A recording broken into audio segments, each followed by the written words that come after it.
Well, agriculture represents about 10 to 12% of net emissions, and actually larger when you take into account the gross emissions.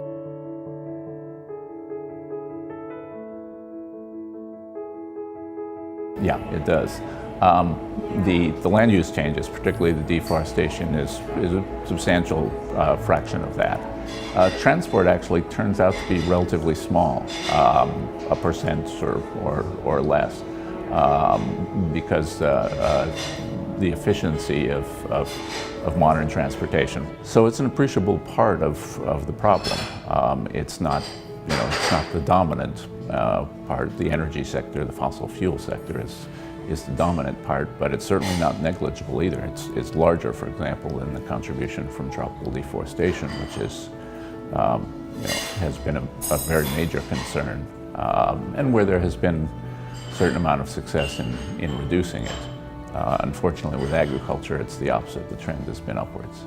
In particular, the emissions related to beef production are very high, much higher than with other kinds of meat and other kinds of animal products, so more than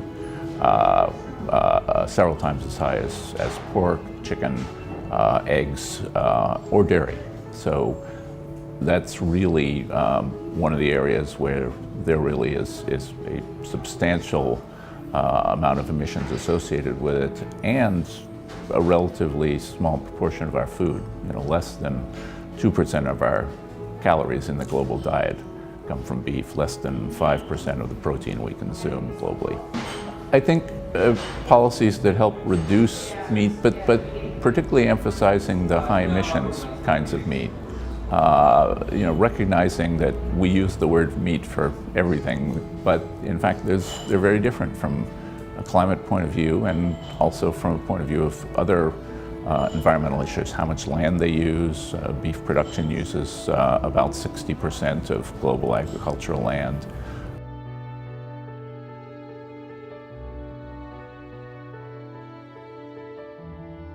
The number came from a paper by Bob Goodland and Jeff Anhang, who were at the World Bank.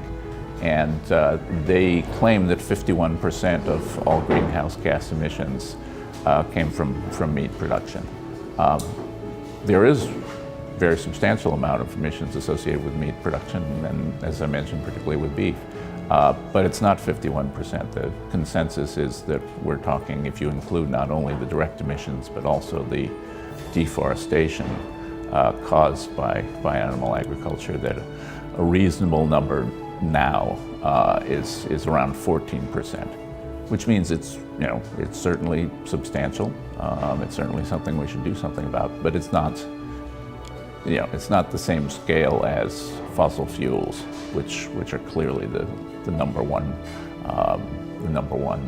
source of climate of global warming pollution, and I think the scientific consensus is very strong on that.